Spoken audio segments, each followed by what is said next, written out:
प्रस्तुत है शिव प्रसाद सिंह की बहुचर्चित कहानी कर्मनाशा की हार। काले सांप का काटा आदमी बच सकता है, हलाहल जहर पीने वाले की मौत रुक सकती है, किंतु जिस पौधे को एक बार कर्मनाशा का पानी छू ले वह फिर हरा नहीं हो सकता। कर्मनाशा के बारे में किनारे के लोगों में एक और विश्वास प्रचलित था कि यदि एक बार नदी बढ़ जाए तो बिना मानुष की बलि लिए लौटती नहीं। हालांकि थोड़ी ऊंचाई पर बसे हुए नई डीह वालों को इसका कोई खौफ न था। इसी से वे बाढ़ के दिनों में गेरू की तरह फैले हुए अपार जल को देखकर खुशियां मनाते। 2-4 दिन की यह बाढ़ उनके लिए तब्दीली बनकर आती। मुखिया जी के द्वार पर लोग बाग इकट्ठे होते और कजली सावन की ताल पर ढोलकें ठनकने लगती। गांव के दुधमुहे तक ई बाढ़ी नदिया जिला जिया लेके माने का गीत गाते, क्योंकि बाढ़ उनके किसी आदमी का जिया नहीं लेती थी। किंतु पिछले साल अचानक जब नदी का पानी समुद्र के ज्वार की तरह उमड़ता हुआ नई डीह से जा टकराया तो ढोलकें बह चलीं, गीत की कड़ियां मुरझाकर होठों पे पपड़ी की तरह छा गईं। सोखा ने जान के बदले जान देकर पूजा की। 5 बकरों की दौरी भेंट हुई, किंतु बढ़ी नदी का हौसला कम न हुआ।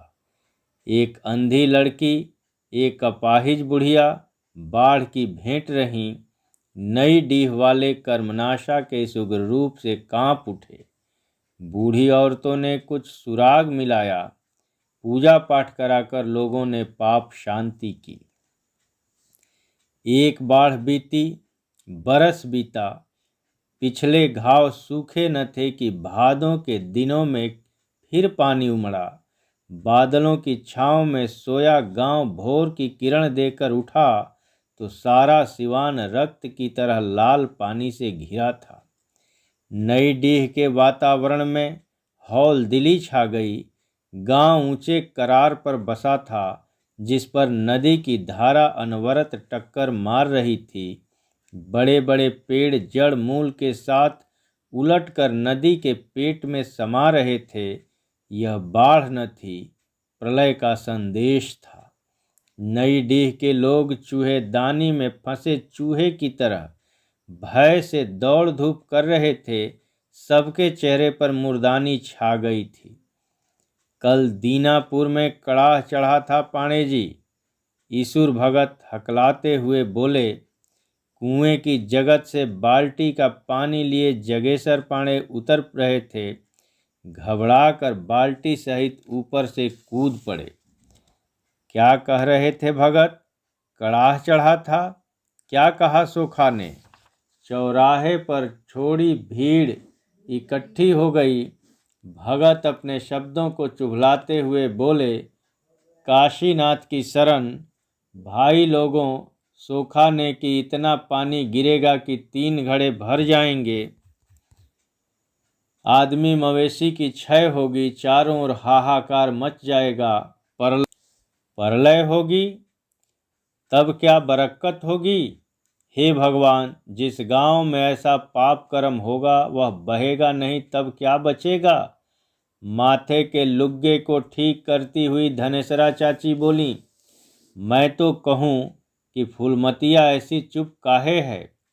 राम रे राम, कुतिया ने पाप किया, गांव के सिर बीता। उसकी माई कैसी सतवंती बनती थी। आग लाने गई तो घर में जाने नहीं दिया। मैं तो तभी छनगी कि हो न हो दाल में कुछ काला है। आग लगे ऐसी कोख में, 3 दिन की बिटिया और पेट में ऐसी घनघोर दाढ़ी। कुछ साफ भी कहोगी भौजी। बीच में जगेसर पाणे बोले, क्या हुआ आखिर? हुआ क्या? फूलमतिया राण मेमना लेके बैठी है। विधवा लड़की, बेटा ब्याह कर सुहागिन बनी है। कब हुआ? सबकी आंखों में उत्सुकता के फफोले उभर आए। आगत भय से सबकी सांसें टंग रह गईं। तभी मिर्चे की तरह तीखी आवाज में बोली, कोई आज की बात है? 3 दिन से सौरी में बैठी है डाइन, पाप को छाती से चिपकाए है। यह भी न हुआ कि गर्दन मरोड़कर गड्ढे कुच्ची में डाल दें। लोगों को प्रलय की सूचना देकर हवा में उड़ते हुए आंचल को बरजोरी बस में करती चाची दूसरे चौराहे की ओर बढ़ चली। गांव का सारा आतंक, भय, पाप उनके पीछे कुत्ते की तरह दुम दबाए चले जा रहे थे। सबकी आंखों में नई डीह का भविष्य था। रक्त की तरह लाल पानी में चूहे की तरह ऊब चूब करते हुए लोग चिल्ला रहे थे। मौत का ऐसा भयंकर स्वप्न भी शायद ही किसी ने देखा था। भैरव पाणे बैसाखी के सहारे अपनी बखरी के दरवाजे में खड़े बाढ़ के पानी का जोर देख रहे थे। अपार जल में बहते हुए सांप बिच्छू चले जा रहे थे। मरे हुए जानवर की पीठ पर बैठा कौवा लहर के धक्के से बिछल जाता। भीगे चूहे पानी से बाहर निकलते तो चील झपट पड़ते। विचित्र दृश्य है। पाणे न जाने क्यों बुदबुदाए। फिर मिट्टी की बनी पुरानी बखरी की ओर देखा। पाणे के दादा देश देहात के नामी गिरामी पंडित थे। उनका ऐसा इकबाल था कि कोई किसी को कभी सताने की हिम्मत नहीं करता था। उनकी बनवाई है यह बखरी। भाग की लेख कौन टारे। 2 पुश्त के अंदर ही सभी कुछ खो गया। मुट्ठी में बंद जुगनू हाथ के बाहर निकल गया और किसी ने जाना भी नहीं। आज से 16 साल पहले माँ बाप एक नन्हा लड़का हाथ में सौंप कर चले गए। पैर से पंगु भैरव पांडे अपने 2 बरस के छोटे भाई को कंधे से चिपकाए असहाय निरवलंब खड़े रह गए। धन के नाम पर बाप का कर्ज मिला, काम धाम के लिए दुधमुहे भाई की देखरेख, रहने के लिए बखरी जिसे पिछले बाढ़ के धक्कों ने एकदम जर्जर कर दिया है। अब यह भी न बचेगी। पाणे के मुंह से भवितव्य फूट रहा था कि जिसकी भयंकरता पर उन्होंने जरा भी ख्याल करना जरूरी नहीं समझा। दरारों से भरी दीवारें उनके खुरदुरे हाथों के स्पर्श से पिघल गईं। वर्षा का पानी पसीज कर हाथों में आंसू की तरह चिपक गया। सनसनाती हवा गांव के इस छोर से उस छोर तक चक्कर लगा रही थी। विधवा फुलमतिया को बेटा हुआ है। बेटा कुतिया के पाप से गांव तबाह हो रहा है। राम राम, ऐसा पाप। भैरव पाणों के कानों में आवाज के स्पर्श से ही भयंकर पीड़ा पैदा हो गई। बैसाखी उनके शरीर के भार को संभाल न सकी और वे धम्म से चौखट पर बैठ गए। बाजू के धक्के से कुहनी छिल गई। चिनचिनाती कुहनी का दर्द उनके रोए रोए में बिंध रहा था और पाणे इस पीड़ा को होठों में बीच दबाने का प्रयत्न कर रहे थे। सब कुछ गया, वे बुदबुदाए। कर्मनाशा की बाढ़ उनकी इस जर्जर बखरी को हड़पने नहीं, उनके पितामह की उस अमूल्य प्रतिष्ठा को हड़पने आई है, जिसे अपनी इस विपन्न अवस्था में भी पाणे ने धरती पर नहीं रखा। दुलार से पली वह प्रतिष्ठा सदा उनके कंधे पर चढ़ी रही। मैं जानता था कि यह छोकरा इस खानदान का नाश करने आया है। पाणे की आंखों में उनके छोटे भाई की तस्वीर नाच उठी। 18 वर्ष का छरहरा पानीदार कुलदीप, जिसकी आंखों में भैरव की माँ की छाया तैरती नजर आती। उसके काले काकुल को देखकर मुखिया जी कहते कि इस पर भैरव पाणे के दादा की लौछार पड़ी है। पाणे हो होकर हंस पड़ते। जा रे कुलदीप, बरामदे में बैठकर पढ़। भैरव पाणे मन में बुदबुदाते, तेरे आंख में 100 कुंड बालू, हरामी कहीं का, लड़के पर नजर गड़ाता है। कुछ भी हुआ इसे तो भगवान की कसम तेरा गला घोंट दूंगा। बड़ा आया मुखिया जी, फिर जरा बढ़ के बोलते, क्या लौछार पड़ेगी मुखिया जी।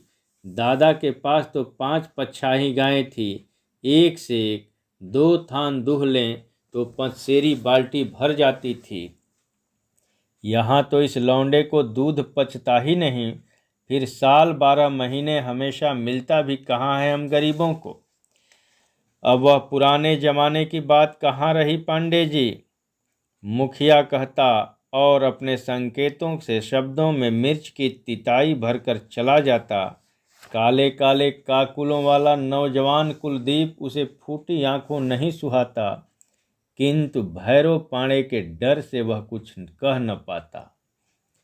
भैरव पाणे दिन भर बरामदे में बैठकर रुई से बिनौले निकालते, तुमते, सूत तैयार करते और अपनी तकली नचा नचा कर जनेऊ बनाते, जजमानी चलाते, पत्रा देख देते, सत्यनारायण की कथा बाँच देते और इससे जो कुछ मिलता कुलदीप की पढ़ाई और उसके कपड़े लत्ते आदि में खर्च हो जाता। यह सब कुछ मर कर किया था। इसी दिन को पाणे की आंखों में प्यास छा गई।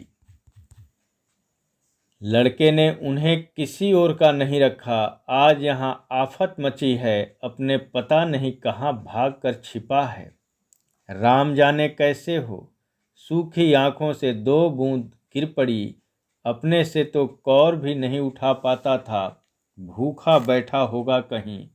बैठे मरे, हम क्या करें। पाणे ने बैसाखी उठाई, बगल की चारपाई तक गए और धम्म से बैठ गए। दोनों हाथों में मुंह छिपा लिया और चुप लेटे रहे। पूर्वी आकाश पर सूरज 2 लट्ठे ऊपर चढ़ाया था। काले काले बादलों की दौड़ धूप जारी थी। कभी कभी हल्की हवा के साथ बूंदें बिखर जाती। दूर किनारों पर बाढ़ के पानी की टकराहट हवा में गूंज उठती। भैरव पाणे उसी तरह चारपाई पर लेटे आंगन की ओर देख रहे थे। बीचों बीच आंगन के तुलसी चौरा था, जो बरसात के पानी से कटकर खुरदरा हो गया था। पुराने पौधों के नीचे कई मासूम मरकती पत्तियों वाले छोटे छोटे पौधे लहराने लगे थे। वर्षा की बूंदें पुराने पौधे की सख्त पत्तियों पर टकराकर बिखर जातीं। टूटी हुई बूंदों की फुहार धीरे से मासूम पौधों पर फिसल जाती। कितने आनंद मग्न थे वे मासूम पौधे। पाणे की आंखों के सामने कार्तिक की वह शाम भी नाच उठी। 2 बरस पहले की बात होगी। शाम के समय जब वे बरामदे में लेटे थे, फूलमत आई अपनी बाल्टी मांगने। सुबह भैरव पाणे ले आए थे किसी काम से। कुलदीप, जरा भीतर से बाल्टी दे देना, कहा था पाणे ने। सफ़ेद साड़ी में लिपटी लिपटाई गुड़िया की तरह फूलमत आंगन में इसी चौरे के पास आकर खड़ी हो गई थी और बाल्टी उठाने के लिए जब कुलदीप झुका था तो फूलमत भी अपने दोनों हाथों में आंचल का खूंट पकड़े तुलसी जी की वंदना करने के लिए झुकी थी। कुलदीप के झटके से उठने पर वह उसकी पीठ से टकरा गई थी अचानक। तब न जाने क्यों दोनों मुस्कुरा उठे थे। भैरव पाणे क्रोध से तिलमिला गए थे। वे गुस्से के मारे चारपाई से उठे तो देखा कि कुलदीप बाल्टी लिए खड़ा था और फूलमत तुलसी चौरे पर सिर रखकर प्रार्थना कर रही थी। न जाने क्यों पाणे की आंखें भर आईं। बरसात के दिनों के बाद इस खुरदुरे चौरे को उनकी माँ पीली मिट्टी के लेपन से संवार देती, फिर श्वेत बलुई माटी से पोत कर सफ़ेद कर देती। शाम को सूखे हुए चबूतरे पर घी के दीपक जलाकर माथा टेकर वे लड़कों के मंगल के लिए विनय करती। तब वे भी वैसे ही झुककर आशीर्वाद मांगती और पाणे बगल में चुपचाप खड़े दियों का जलना देखा करते थे। पाणे को सामने खड़ा देखकर कुलदीप हड़बड़ाया और फूलमत बाल्टी लेकर चुपचाप बाहर चली गई। पाणे के चेहरे पर एक विचित्र भाव था, जिसे संभाल सकने की ताकत उन दोनों के मन में न थी और दोनों ही भय का कंपन लिए इधर उधर भाग खड़े हुए। बहुत दिनों तक पाणे के चेहरे पर अवसाद का भाव बना रहा। कुलदीप डर के मारे उनकी ओर देख नहीं पाता। न तो पहले जैसी जिद कर सकने की हिम्मत होती, न तो हंसी के कलरव से घर के कोने कोने में गुंजान बनाने का साहस। पाणे ने अपने दिल को समझाया, इसे लड़कों का क्षणिक खिलवाड़ समझा। सोचा, धरती की छाती बड़ी कड़ी है, ठेस लगते ही सारी गुलाबी पंखुड़ियां बिखर जाएंगी, दोनों को दुनिया का भाव ताव मालूम हो जाएगा। पाणे के रुख से फुलमत भी सशंक हो गई थी। वह इधर कम आती। कुलदीप के उठने बैठने पढ़ने लिखने पर पाणे की कड़ी नज़र थी। वह किताब खोलकर बैठता तो दिए की टेम में श्वेत वस्त्रों में लिपटी फुलमत खड़ी हो जाती। पुस्तक के पन्ने खुले रह जाते और वह एक टक दिए की लौ की ओर देखता रह जाता। पाणे को उसकी यह दशा देखकर बड़ा क्रोध आता, पर कुछ कहते नहीं। कुलदीप एक बार टोक भी दिया था, क्या देखते रहते हो इस तरह, तबीयत तो ठीक है? जी, इतना ही कहा था कुलदीप ने और फिर पढ़ने लग गया था। दिए की टेम कुलदीप के चेहरे पर पड़ रही थी, जिसके पीछे घने अंधकार से लेटे पाणे क्रोध मोह और न जाने कितने प्रकार के भावों के चक्कर में झूल रहे थे। उन्हें फुलमत पर बेहद गुस्सा आता। टीमल मल्लाह की यह विधवा लड़की मेरा घर चौपट करने पर क्यों तुली है, पता नहीं कहाँ से बह बह कर यहाँ आकर बस गए। कुलच्छनी अब क्या चाहती है, बाप मरा पति मरा, अब ना जाने क्या करेगी, जाने कौन सा मंत्र पढ़ दिया। यह कबूतर की तरह मुंह फुलाए बैठा रहता है, न पढ़ता है न लिखता है, हंसना खेलना खाना सब भूल गया। पाणे चारपाई से उतरकर इधर उधर चक्कर लगाते रहे, पर कुछ निर्णय न कर सके। समय बीतता गया। कुलदीप भी खुश नजर आता, हंसता खेलता। पाणे की छाती से चिंता का भारी पत्थर खिसक गया। एक बार फिर उनके चेहरे पर हंसी की आभा लौटने लगी। रुई सूत का काम फिर शुरू हुआ। गांव के दो चार उठल्ले निठल्ले आकर बैठ जाते। दिन गपाष्टक में बीत जाता। सुरती मलमल ताल ठोंकते और पिच से थूक कर किसी को गाली देते या निंदा करते। इन सब चीज़ों से वास्ता न रखते हुए भी पाणे सुनते जाते। उनका मन तो चक्कर खाती तकली के साथ ही घूमता रहता। हूँ करते जाते और निठल्लों की बातों में सन्नाटे को किसी तरह झेल ले जाते। पाणे उसी चारपाई पर लेटे थे। अंतर इतना ही था कि दिन थोड़ा और ऊपर चढ़ाया था। लहरों की टकराहट थोड़ी और तेज हो गई थी। रक्त की तरह खौलता हुआ लाल पानी गांव के थोड़ा और निकट आ गया था। उनकी नसें किस तीव्र व्यथा से चल रही थीं, पाणे के वंश में कभी ऐसा नहीं हुआ था। वे फुसफुसाए। बगल की दीवार में ताखे पर रामायण का गुटका रखा था। उन्होंने उठाया। एक जगह लाल निशान लगा था।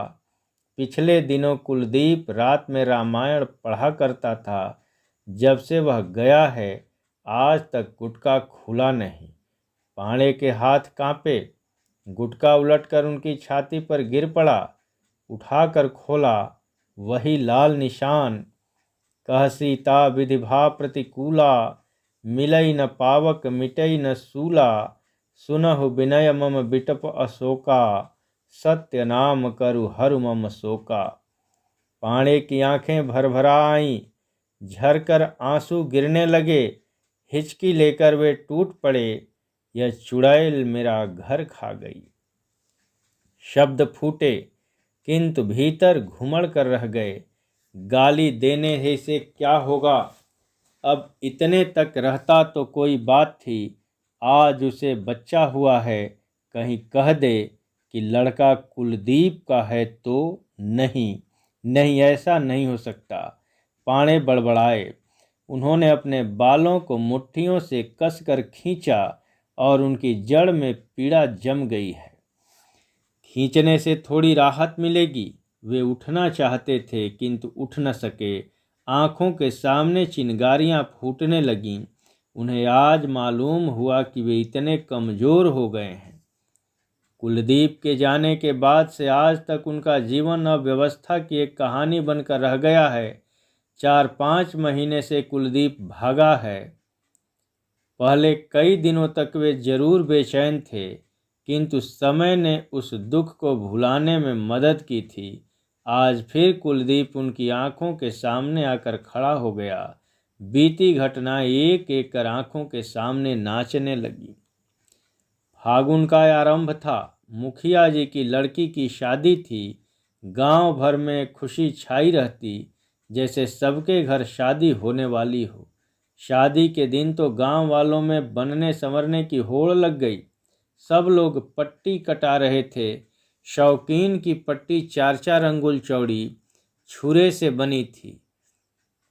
कुएं की जगत पर दोपहर के 2 घंटे पहले से भीड़ लगी थी और अब 2 बजने को आए। साबुन लग रहा था। पैरों में जमी मैल सिकड़े से रगड़ रगड़ कर छुड़ाई जा रही थी। बारात आई। द्वार पूजा की शोभा का क्या कहना। बनारस की रंडी नाचने आई थी। छैल छबीलों की भीड़ जम गई थी। शाम को महफिल जमी। मुखिया जी का दरवाजा आदमियों से खचाखच भरा था। एक और गली में सिमट कर औरतें बैठी हुई थीं। गांव की लड़कियां, बूढ़ियां और कुछ मनचली बहुएं। बाई जी आईं, अपना तामझाम फैलाकर बैठ गईं। सारंगी लेकर बूढ़े मियाँ ने किनकिन किया। बाई जी ने अलाप के बाद गाया, नीच ऊंच कुछ बूझत नाही, मैं हारी समझाए, ये दोनों नैना बड़े बेदर्दी, दिल में गड़ी गए हाय। महफिल से बहुत दूर गांव के एक छोर पर आमों के पेड़ों पर फागुन के पीले चांद की छाया फैली थी, जिसके नीचे चितकबरे के चाम की तरह फैली चांदनी में एक प्रश्न उठा। मुखिया जी की महफिल में पुतरिया ने जो गीत गाया था, कितना सही था। कौन सा गीत? ये दोनों नैना बड़े बेदर्दी। धत, उस दिन मैं बड़ी देर तक इंतजार करता रहा। मेरी माँ के सर में दर्द था। कौन है? फिर आवाज आई थी, मैं हूँ कुलदीप।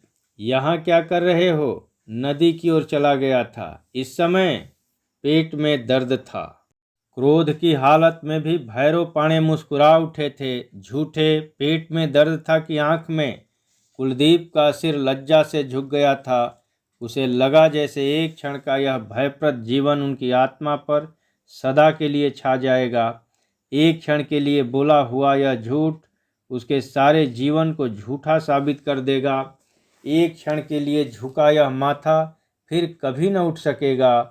वह झूठ के इस पर्दे को फाड़ डालना चाहता था, किंतु कुलदीप, भैरव पाणे ने आहिस्ते आहिस्ते कहा, तुम गलत रास्ते पर पांव रख रहे हो बेटा। तुमने कभी अपने बाप दादों की इज्जत के बारे में भी सोचा है? बड़े पुण्य के बाद इस घर में जन्म मिला है भाई। इसे कभी मत भूलना कि अच्छे घर में जन्म लेने से कोई बहुत बड़ा नहीं हो जाता, किंतु इस अवसर को गलत कहकर नीचे गिरने से बड़ा पाप और कोई नहीं है। कुलदीप को लगा कि तीखे कांटों वाली कोई जीवित मछली उसके गले में फंस गई है। गर्दन को चीरती हुई यदि वह निकल जाए तो भी गनीमत, किंतु यह असह्य पीड़ा तो नहीं सही जाती। और न जाने क्यों वह हिचकियों में फूट फूट कर रोने उठा था। भाई के मन की पीड़ा की कल्पना भी उसके लिए कष्टकर थी, किंतु उसकी आत्मा अपने संपूर्ण भाव से जिस वस्तु को वरेण्य समझती है, उसे वह एकदम ही व्यर्थ कैसे कह दे। जिस छाया में न जाने क्यों उसे एक अनजाने आनंद का अनुभव होता है, उसे कालिक कह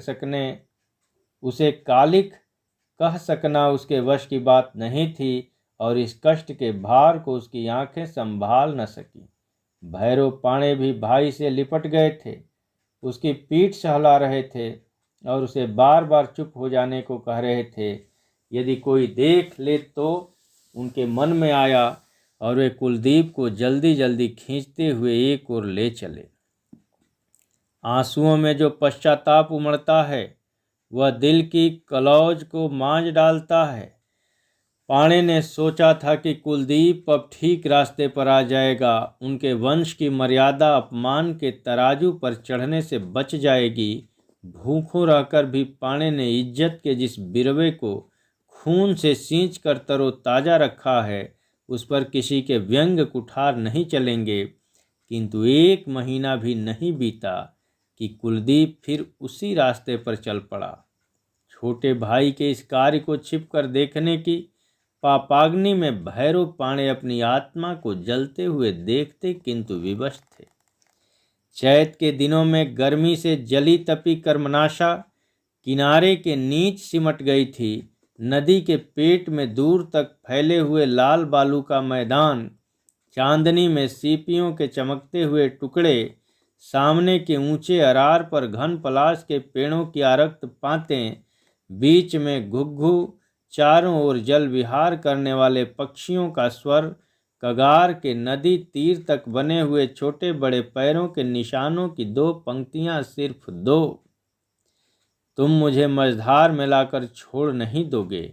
घुटन और शंका में खोए हुए धीमे स्वर, श्यामा की चीरती दर्द भरी आवाज, एक चुप्पी, फिर हकलाती आवाज, मैं अपना प्राण दे सकता हूँ किंतु तुमको कभी नहीं। चांदनी की झीनी परतें सघन होती जा रही थीं। सुनसान किनारे पर मटकी हवा की सनसनाहट में आवाज़ों का अर्थ खो जाता। कभी हल्के हास्य की नर्म ध्वनि, कभी आक्रोश के बुलबुले, कभी उल्लास तरंग, कभी सिसकियों की सरसराहट। भैरव पाणे एक बार चांदनी के इस पवित्र आलोक में अपनी क्रूरता और निर्ममता पर विचार करने के लिए रुक गए तो क्या आज तक का उनका सारा प्रयत्न निष्फल था? क्या वे असाध्य को संभव बनाने का ही प्रयत्न करते रहे? एक क्षण के लिए भैरव पाणे ने सोचा, काश फूलमत अपनी ही जाति की होती, कितना अच्छा होता, वह विधवा न होती। तुलसी चौरे की वंदना पाणे के मस्तिष्क में चंदन की सुगंध की तरह छा गई। उसका रूप, चाल चलन, संकोच, सब कुछ किसी को भी शोभा देने लायक था। एक क्षण के लिए उनकी आंखों के सामने सफ़ेद साड़ी में लिपटी फूलमत की पतली दुबली काया हाथ जोड़कर खड़ी हो गई, जैसे वह अंचल फैलाकर आशीर्वाद मांग रही हो। भैरव पाणे विजड़ित खड़े थे, विमूढ़। यह संभव है? पाणे ने बैसाखी संभाली और नीचे की ओर लपके। कुलदीप! बड़ी कर्कश आवाज थी पाणे की। दोनों सिर झुकाए सामने खड़े थे। आज पहली बार पाप की साक्षी में दोनों समवेत दिखाई पड़े थे। पाणे फिर एक क्षण के लिए चुप हो गए। मैं पूछता हूँ, यह सब क्या है? पाणे चिल्लाए। इतने निर्लज्ज हो तुम दोनों? पाणे बढ़कर सामने आए, फूलमत की ओर मुंह फेर कर बोले, तू इसकी जिंदगी क्यों बिगाड़ना चाहती है? क्या तू नहीं जानती कि तू जो चाहती है वह स्वप्न में भी नहीं हो सकता, कभी नहीं? फूलमत चुप थी। पाणे दूने क्रोध से बोले, चुप क्यों है चुड़ैल, बोलती क्यों नहीं? मैं क्यों इनकी जिंदगी बिगाड़ूंगी दादा? वह सहसा एकदम निचुड़ गई। मैंने तो इन्हें कई बार मना किया। कुलदीप! पाणे दहाड़े, सीधे रास्ते पर आ जाओ, अच्छा होगा। तुमने भैरों का प्यार देखा है, क्रोध नहीं। जिन हाथों से मैंने पाल पोस कर बड़ा किया है, उसी से तुम्हारा गला घोंटते हुए मुझे देर न लगेगी। दादा! कुलदीप हकलाया। हम दोनों पापी, नीच! भैरव पाणे के हाथ की 5 अंगुलियां कुलदीप के चेहरे पर उभर आई। मैं सोचता था तू ठीक हो जाएगा। पाणे क्रोध से कांप रहे थे, लेकिन नहीं, तू मेरी हत्या करने पर तुल गया है। वे फुलमत की ओर घूम कर चिल्लाए, क्या खड़ी है डायन? भाग, नहीं तो तेरा गला घोंट कर इसी पानी में फेंक दूंगा। अंधड़ को पीते हुए त्रिषित सांप जैसा स्वर, यह सब मैंने किया था। पाणे चारपाई पर घायल सांप की तरह तड़फड़ाते हुए बुदबुदाए। उनकी छाती से सरक कर रामायण का गुटका जमीन पर गिर पड़ा। और उस पवित्र आराध्य वस्तु को उठाने का उन्हें ध्यान न रहा। कुलदीप दूसरे ही दिन लापता हो गया। पांडे अपनी बैसाखी के सहारे दिन भर गांव गिरांव की खाक छानते फिरे, किंतु वह नहीं मिला। थक कर हार कर पांडे वापस आ गए। बाप दादों की इज्जत की प्रतीक इतनी लंबी विशाल बखरी, जिसकी दीवारें मुंह दबाए शांत पुजारी के तप की तरह अडिग खड़ी थीं, किंतु कितनी सुनसान, डरावनी, निष्प्राण पिंजर की तरह लगती थी। यह बखरी चौखट पर पैर रखते हुए पांडे की आत्मा कराह उठी, चला गया। बैसाखी रखकर पांडे आंगन के कोने में बैठ गए। तब वह कभी नहीं लौटेगा। रात में उन्हें बड़ी देर तक नींद नहीं आई। कुलदीप को बचपन से लेकर आज तक उन्होंने कभी अपनी आँख की ओट नहीं होने दिया। छुटपन से लेकर आज तक खिलाया पिलाया पाला पोसा, और आज लड़का दगा देकर निकल गया।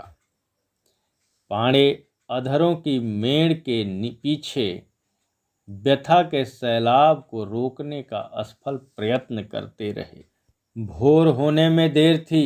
उनीदी आंखें करवा रही थीं, किंतु मन की जलन के आगे उस दर्द का क्या मोल। पांडे उठकर टहलने लगे। सामने की बसवार के भीतर से पूर्वी क्षितिज पर ललछौहा उजास फूटने लगा था। गली की मोड़ के कच्चे मकान के भीतर से जांत की घर घर गूंज रही थी। एक घुमड़ता गरगराहट का स्वर, जिसके पीछे जांत वाली के कंठ की व्यथा की एक सुरीली तान टूट टूट कर कौंध उठती थी। मोहे जोगिनी बना के कहाँ गईले रे जोगिया। पांडे एक क्षण अवाक होकर इस दर्दीले गीत को सुनते रहे। प्यासे भूले भटके थके हुए स्वर पांडे की आत्मा में जैसे समान वेदना को पहचान कर उतरते चले जा रहे हों। अब रोने चली है चुड़ैल। पांडे पागल की तरह बड़बड़ाते रहे। रो रो कर मर, मैं क्या करूं। बाढ़ के लाल पानी में सूरज डूब रहा था। पांडे बैसाखी के सहारे आकर दरवाजे पर खड़े हुए। नदी की ओर आदमियों की भीड़ खड़ी थी। वे धीरे धीरे उधर ही बढ़े। सामने 3-4 लड़के अरहर की खूंटियां गाड़कर पानी का बढ़ाव नाप रहे थे। क्या कर रहा है रे छबीला। पांडे बलात् चेहरे पर मुस्कुराहट का भाव लाकर बोले। देखता नहीं लंगड़ा, बाढ़ रोक रहे हैं। पांडे मुस्कुराए। जैसा बाप वैसा बेटा। तेरा बाप भी खूंटियां गाड़कर कर्मनाशा की बाढ़ रोकना चाहता है। वह भीड़ कैसी है रे छबीले, नहीं जानते। फूलमत को नदी में फेंक रहे हैं, उसके बच्चे को भी। उसने पाप किया है। छबीला फिर गंभीर खड़े पांडे से सटकर बोला। क्यों पांडे चाचा, जान लेकर बाढ़ उतर जाती है ना। हाँ हाँ, पांडे आगे बढ़े। बोतल की टीप खुल गई थी। पांडे के मन में भयानक प्रेत खड़ा हो गया। चलो, न रहेगा बांस न बजेगी बांसुरी।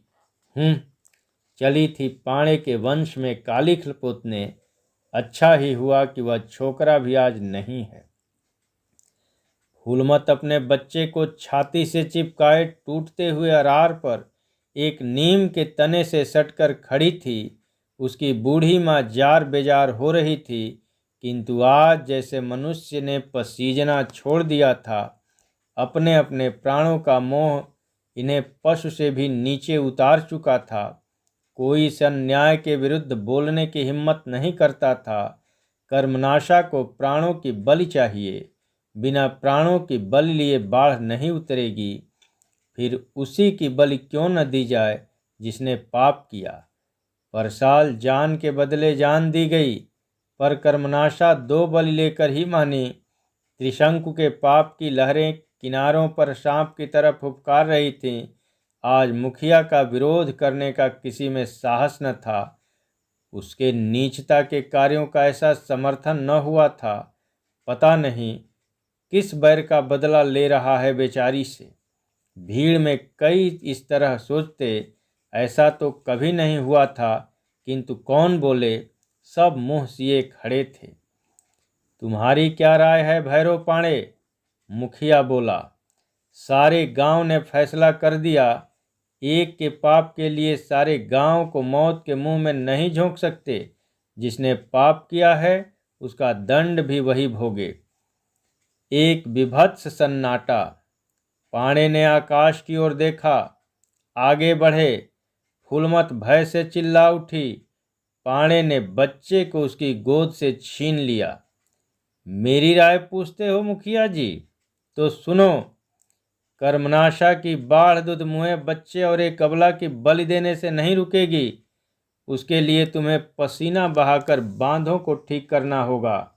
कुलदीप कायर हो सकता है, वह अपने बहु बच्चे को छोड़कर भाग सकता है, किंतु मैं कायर नहीं हूँ। मेरे जीते जी बच्चे और उसकी माँ का कोई बाल भी नहीं बांका कर सकता, समझे? तो यह है बूढ़े पाणे जी की बहू? मुखिया व्यंग्य से बोला। पाप का फल तो भोगना ही होगा पाणे जी, समाज का दंड तो झेलना ही होगा। जरूर भोगना होगा मुखिया जी। मैं आपके समाज को कर्मनाशा से कम नहीं समझता, किंतु मैं एक एक के पाप गिनाने लगूं तो यहाँ खड़े सारे लोगों को परिवार समेत कर्मनाशा के पेट में जाना पड़ेगा। है कोई तैयार जाने को?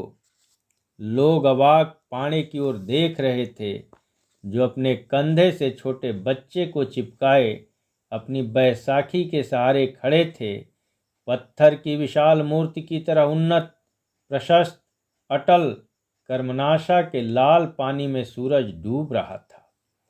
जिन उद्धत लहरों की चपेट में बड़े बड़े विशाल पीपल के पेड़ धाराशायी हो गए थे, वे एक टूटे नीम के पेड़ से टकरा रही थी। सूखी जड़ें सख्त चट्टान की तरह अडिग थीं। लहरें टूट टूट कर पछाड़ खाकर गिर रही थीं, शिथिल, थकी, पराजित।